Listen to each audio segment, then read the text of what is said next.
que nadie, por joven, tarde en filosofar, ni por viejo de filosofar se canse, pues para nadie es demasiado pronto ni demasiado tarde en lo que atañe a la salud del alma. ¿Qué tal?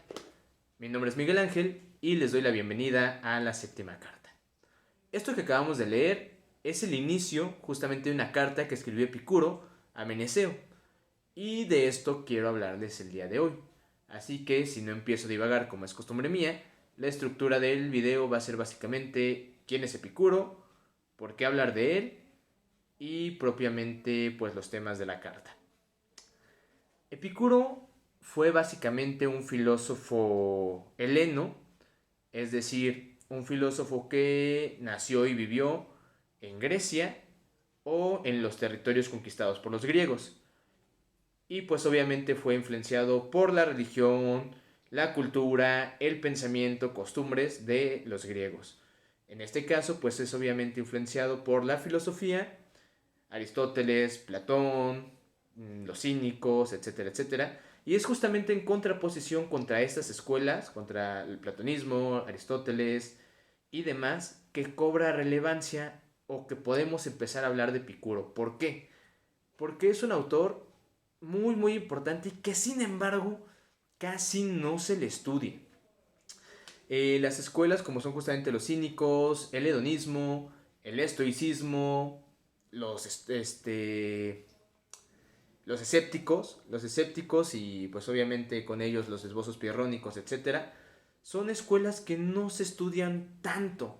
Es decir, al menos en el plan de estudios que yo conozco o que estaba vigente en mis épocas de estudiante, se dedican muchos talleres, muchos libros, muchas horas, muchos cursos a hablar sobre Aristóteles, a hablar obviamente sobre Platón, pero en uno solo se sintetizan todas las escuelas que acabo de mencionar y otras. Entonces se les da una pequeña pasada, es como si estuviesen los grandes, que son justamente Platoncito, ahí se ve Platón, que está Aristóteles, y pues ahí como notas al pie, ¿no? Los demás filósofos. Y no es cierto, existen propuestas muy interesantes. En este caso vamos a hablar justamente del hedonismo y ahorita voy a explicar por qué.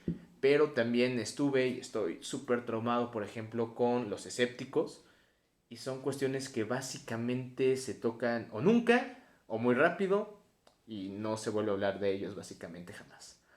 Entonces, pues el día de hoy quiero poner ahí mi granito de arena para hablar un poco sobre el hedonismo, sobre Epicuro y quizá en el mejor de los casos despertar el interés de algunos de ustedes y empezar ahí a reflexionar sobre todo esto que nos están hablando estos filósofos.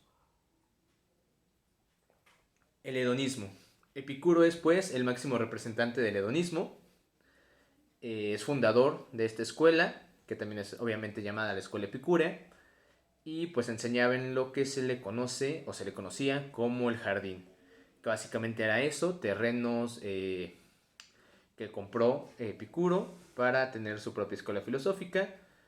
Y la principal característica del hedonismo es la búsqueda del placer y la felicidad. Vamos a ir viendo cómo la felicidad y el placer se relacionan con la filosofía, ¿no? Porque justamente la carta comienza siendo un llamado a la filosofía, que es con lo que empezábamos el video. ¿Por qué hablar de hedonismo? Podríamos decir si en esta época lo que sobre es eso, ¿no? La búsqueda del placer. Sí y no.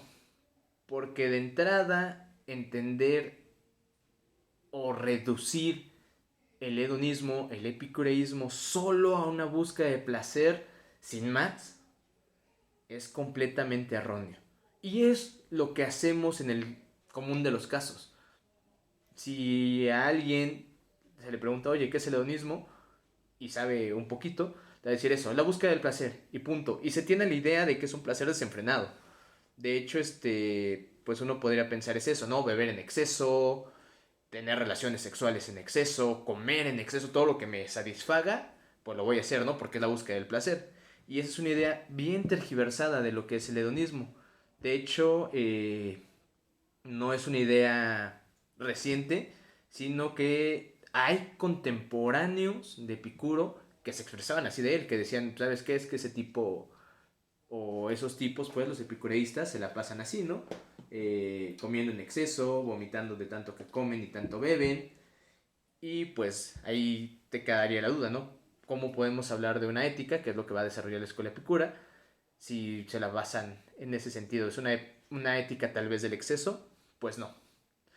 Veremos a continuación que de hecho tanto el deseo, pues sí, el deseo sobre todo, y los placeres son medios para conseguir algo. ¿Cuál es lo que tenemos que esperar a conseguir? La felicidad. Y pues tenemos noticias de Epicuro a través de Diógenes Laercio, que básicamente se puede decir que Diógenes se encarga de recabar, relatar datos sobre los filósofos más ilustres, dice él, que de hecho así se titula su libro. Básicamente es el Pepillo Origel de los filósofos antiguos, por así decirlo, por hacer un símil muy burdo. Y pues él justamente retrata que muchos de sus contemporáneos se expresan así de Epicuro. Pero pues también hay otros que dan a entender que era una persona muy respetable, muy agradable, y de hecho en su testamento pues deja legado de la escuela, de que se hagan cargo de los hijos de sus discípulos, de que ojalá pues perdure todo lo que ha enseñado, ¿no? Toda la doctrina. Y la doctrina es, al final del día, como empezaba a decir, una doctrina ética. La ética básicamente, ¿qué tenemos que hacer? Cómo comportarnos, y en este caso, cómo comportarnos para ser felices, ¿no? Y eso es bien importante. Por eso es importante hablar, yo creo, de todas estas doctrinas. Una, porque podemos o debemos, creo, buscar la felicidad. Está muy padre si podemos ser felices. Hay quien dice que no podemos. En ese sentido yo me quedaría con la frase de Joaquín Sabina, ¿no? De que hay más de 100 mentiras que valen la pena. Y una de ellas me parece, si es el caso, que sería la felicidad. Ya empecé a divagar. Pero bueno, Epicuro. Entonces, básicamente es eso. ¿Qué tenemos que hacer? ¿Cómo tenemos que comportarnos? ¿Qué tenemos que creer para conseguir la felicidad? Y si no buscamos la felicidad o no somos felices, realmente no sé qué venimos a hacer a este mundo. La otra, porque nos muestra, bueno, la otra causa por qué hablar de él, porque nos muestra un lado práctico de la filosofía. Comúnmente desde afuera y también a veces desde adentro, desgraciadamente, la filosofía es súper cargada de teoría. Y es puramente teoría, teoría, teoría, teoría, teoría. Y no digo que desgraciadamente por el hecho de que la teoría se tenga que desechar, no. Evidentemente la teoría es parte fundamental de la filosofía, pero toda teoría tiene una repercusión práctica. Es decir, todas las abstracciones que los filósofos elaboran o elaboramos, si me permiten considerarme filósofo, tienen su punto de origen en la vida fáctica, como diría Heidegger, o pues en nuestra existencia, tienen su origen en la existencia y remiten a la existencia. Esa es una dimensión práctica de la filosofía que no se debe olvidar y que escuelas como estas, como el epicureísmo, nos traen nuevamente a la mesa. De hecho, en otra carta que Epicuro escribe a uno de sus alumnos, pues él le comenta, ¿no? Que huya de toda pedagogía, en el sentido de que no se deje encerrar solo en la teoría, sino que recuerde que al final del día la utilidad práctica de la filosofía tendría que llevarnos a la felicidad. Pues por esto es importante hablar de Epicuro. Por cierto, si quieren leer la carta completa o escuchar la carta completa, la tenemos ya disponible en Spotify. Ya estamos en Spotify también, ¿no? Por si queremos escuchar el contenido del canal mientras hacemos cualquier otra actividad, pues ya también va a estar en formato de audio, de podcast. Dejaré abajo en la descripción el link por si quieren también seguirnos por ahí, por si quieren escuchar la carta completa que está muy interesante, pues ahí también nos puedan seguir. Fin de la pausa comercial y ahora sí, vamos a hablar directamente de la carta. Pues básicamente la carta se puede dividir en fracciones o en apartados, que empieza justamente con la invitación a la filosofía, que es la que leímos ahorita, ¿no? De que nadie tiene que cansarse o dudar en filosofar. ¿Por qué? Porque esto nos ayudaría a tener el alma sana, ¿no? ¿Por qué? Porque estaríamos buscando la felicidad, tendríamos en la reflexión filosófica, según le entiende Epicuro, tendríamos que encontrar o deducir o buscar al menos cómo es que debemos comportarnos para llegar a la felicidad. ¿Y cómo? Pues a través del placer, evidentemente. Entonces es eso, ¿no? Se debe uno de filosofar, uno tiene que reflexionar sobre estas grandes cosas de la vida. Entonces, pues que nadie tema en ponerse a reflexionar sobre ello. Y también es importante eso, ¿no? El que nadie tema, porque es una invitación universal, una invitación que de hecho no se había visto, al menos hasta donde tengo entendido, hasta él o hasta estas escuelas. ¿Por qué? Porque a pesar de que sí es de mucho renombre Aristóteles en el liceo, Platón y su academia, mi corazoncito platónico aquí entra en shock, pero al final del día ellos sí hablaban para una cierta élite, no necesariamente una élite económica, pero sí una élite intelectual. En el caso, por ejemplo, de Platón, una élite pues que tenía que tener muchos estudios previos, ¿no? Y Epicuro dice, pues no necesariamente. Aunque, aunque al menos en el caso de las edades, Platón sí tiene ahí reflexiones. Hablaremos de Platón después porque es muy difícil, entre comillas, hablar de él por cómo juega con los personajes en su diálogo o en sus diálogos, pero en varios diálogos, o al menos en dos, Platón pone en juego esta cuestión de a qué edad se debe filosofar, ¿no? Eh, Está una postura, si no me equivoco, en el Gorgias, donde se dice que está muy bien filosofar como una propedéutica de las cosas del Estado y ya se debe dejar cuando uno ya administra propiamente el Estado, cuando ya está maduro, cuando ya es un hombre en todo lo que conllevaba ser hombre en Grecia. Entonces ya no está bien filosofar porque sería una pérdida de tiempo. Y Sócrates en la República dice lo contrario, ¿no? Que uno primero debe hacerse cargo de las cosas del Estado, de la administración, y después ya puede empezar a filosofar cuando ya está más holgado. Y pues Epicuro dice, no, uno debe de filosofar siempre. Ni es muy joven, ni es muy viejo para filosofar, porque de eso depende la salud del alma. Y bueno, luego ya empieza con los consejos. ¿Cuáles son los consejos? ¿Qué es lo que le ha dado su reflexión a Epicuro? ¿Qué es lo que les quiere mostrar a sus alumnos? Y que en este caso lo refleja hacia Meneceo, ¿no? Le dice lo que yo te he dicho muchas veces, eso medítalo, eso practícalo. Y básicamente estas cuestiones son cuatro. Una, sobre la piedad hacia los dioses, que es básicamente qué debemos de opinar, qué debemos de creer y cómo comportarnos hacia los dioses.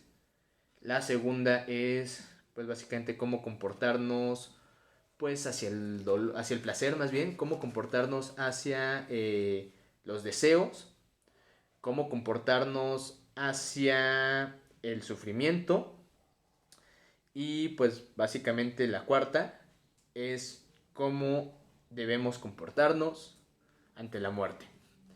Estos cuatro elementos, que de hecho los dije en desorden, primero es los dioses, la muerte, los deseos y la tolerancia al sufrimiento. Estos cuatro reciben el nombre en la escuela epicureísta como el tetrafarmacón, básicamente la medicina de cuatro elementos. ¿Cómo debemos comportarnos hacia los dioses? Pues básicamente no colocándole vicios humanos, por así decirlo. Y eso es un ataque bien tremendo hacia la religiosidad oficial griega. Pero bien dice Epicuro, ¿no? Realmente lo que el vulgo expresa sobre los dioses no necesariamente es pues verdadero. Entonces uno tiene que reflexionar si los dioses son inmortales, son inmutables, pues se les debe de tratar como tal. Y esto es bien importante, porque dice no, pues no debemos de temerlo, ¿no? Porque al final del día creo que el coraje, la ira, también las pasiones son cosas humanas. Y si los dioses son inmortales y si los dioses son inmutables, habrá que reflexionar si la verdadera naturaleza de los dioses también es cambiable. ¿Por qué? Porque las pasiones son cambiables. Los humores, como el enojo, pues es algo pasajero, ¿no? Puedes estar templado y de repente enojarte. Entonces hay que reflexionar si los dioses actúan de esta manera. Si no actúan de esta manera porque su naturaleza es ser inmutables, pues entonces no debemos de tenerle miedo a los dioses. Ojo, eso no significa que no se les rinda, en este caso, pues el debido respeto. Pero no lo debes de hacer por temor, ni temer de que el dios o los dioses te hagan algo. Entonces hay que comportarse en la medida justa con los dioses, hay que ser piadosos, no importando que el vulgo no esté de acuerdo, no importando que el vulgo te diga, no, ¿por qué los dioses son así? O ¿por qué el dios es así? Realmente si la filosofía te ha deducido que no es el caso, pues compórtate de una forma piadosa en cuanto a su naturaleza inmutable. Esa sería la primera parte, o más bien la segunda, si tomamos la primera como limitación de la filosofía, pero la primera parte del tetrafármacon. La segunda, cómo comportarnos hacia la muerte. Y esta es de nuevo bien importante. ¿Por qué? Porque estamos viviendo en una época, quizá estemos saliendo, ojalá que estemos saliendo, pero bueno, puso de relieve toda la pandemia, todo el COVID, por la fragilidad de la vida. Un día estás bien y al otro te estás muriendo, ¿no? Por ponerlo en términos así. O pues empezamos a morir desde el momento en que nacemos, según también la interpretemos. Pero bueno, el caso es que si es este punto, si la muerte está tan patente, ¿cómo debemos comportarnos hacia ella? ¿Con miedo? No, diría Epicuro. No tenemos por qué temer a la muerte. Y nos da una serie de argumentos. ¿Por qué no tenemos que temernos ¿Por qué no debemos temer a la muerte? ¿Por qué se le teme? ¿Porque nos va a doler? No realmente, porque ya cuando te mueres, pues ya no hay sensación, ¿no? La muerte es una de las características, es esa, pues ya no sientes, entonces no vas a sentir que estás muerto, entonces no te va a doler, entonces no le temas. No, porque es el fin de la vida, ok, pero tampoco vas a estar tú consciente de ello. Cuando la muerte es, dice Epicuro, nosotros ya no somos. Y cuando somos, la muerte no es, porque estamos vivos. En ese sentido, no vale la pena torturarnos pensando en, híjoles, que me voy a morir y qué va a pasar cuando me muera. No, de nuevo, sí, compórtate bien, pero no le temas a la muerte porque es lo más natural. Y eso es algo que se va a encontrar en muchísimos filósofos más, pero la forma en que Epicuro lo pone es bastante simple y bastante hermosa, ¿no? Realmente no hay que temerle a la muerte. Cuando la muerte es, nosotros ya no somos.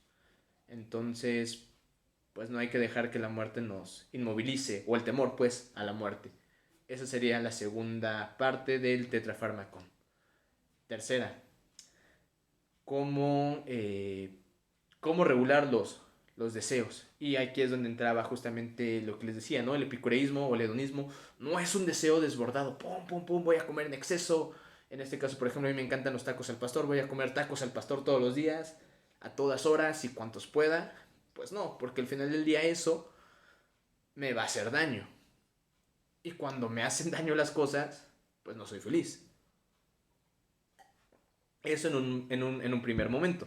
Ahora, además de hacerme daño de forma inmediata, pues por ejemplo, engordo, ¿no? Y ya no puedo hacer varias cosas. Entonces, pues tampoco puedo ser feliz si estoy enfermo, si estoy gordo. En el sentido, pues, de que no cuide mi salud. No porque estar gordo por otras cosas sea algo mal. Pero, pues, eso. Se debe de poner en una balanza, por así decirlo. ¿Qué tanto placer me va a brindar algo? ¿Y qué tanto me puede perjudicar? Es decir, por ejemplo, a mí me encanta beber, pero no voy a estar tomando cerveza siempre. Lo mismo que con los taquitos al pastor. Entonces es eso. Igual, supongamos, ahorita, con un ejemplo muy burdo, estoy entrenando para el próximo medio maratón de la Ciudad de México. Y si ahorita me ofrecen 3 cervezas, quizá me tome una, me tome dos. Porque, ok, si ya empiezo a tomar la 3, pues ya empieza a tener una cierta repercusión en mi estado físico, por así decirlo. Entonces es eso, es preferir los placeres que nos van a generar un placer mayor a largo plazo. Es decir, en este caso yo me estoy absteniendo de tomar 3 cervezas, por seguir en un ejemplo burdo, porque gracias a eso voy a poder mantener una condición que me va a llevar a correr bien, por ejemplo. Entonces se hace ahí un cálculo y yo voy a elegir los placeres que no solamente sean momentáneos, sino que me repercutan o me ayuden a tener un placer mayor conforme vaya pasando el tiempo. Y viceversa, en cuanto a la tolerancia al sufrimiento. Ok, hay sufrimientos que, bueno, obviamente todo sufrimiento duele, pero hay sufrimientos que se deben tolerar. En este sentido, por ejemplo, y de nuevo siguiendo con lo de la carrera, ¿no? Después de correr 21 kilómetros, obviamente las piernas me duelen. Igual y cuando corra más ya no me duelen. Pero bueno, ahorita como es mi punto límite, si corro 21 kilómetros, pues voy a acabar cansado, me voy a sentir sin mucha energía, me van a doler las piernas. Sí, pero eso mejoró mi estado físico y eso me va a permitir hacer más cosas. Quizá el próximo año correr un maratón, si sigo entrenando. Entonces ese dolor que es pasajero, lo puedo y lo debo tolerar teniendo en mente un bien mayor. Entonces es eso, el punto 3 y el punto 4 van bien ligados porque es evaluar cada circunstancia y ver qué tanto placer me van a provocar y qué tanto dolor, qué tanto padecimiento me van a causar a la larga. Y elegir de todas las cosas aquellas que pues me causen menos dolor y y más placer. Básicamente es eso y nos vuelve a hacer un llamado pues a reflexionar sobre estos 4 puntos y pues creo que eso es sumamente importante y por eso se los quería compartir. En este caso no tengo una edición física para decirles, miren, léanlo, ¿no? De hecho lo hice en un lector digital, bien bonito. ¿Por qué? Porque la carta a Meneceo y los textos epicuros pues están entre comillas fáciles de conseguir en la red, sobre todo esta que es la carta a Meneceo y la carta a Heródoto, que quizá hablemos después. Pero pues eso, la invitación de esta ocasión es a reflexionar sobre pues el placer, sobre la felicidad, sobre cómo conseguirlas y actuar de esa manera, ¿no? Sin más que decir, pues dejamos la invitación ahí en la mesa para leer a Epicuro, para reflexionar sobre la felicidad, para tratar de ser felices. Y pues nada, hasta aquí el video de hoy. Muchas gracias, sean felices, sean virtuosos y nos vemos próximamente.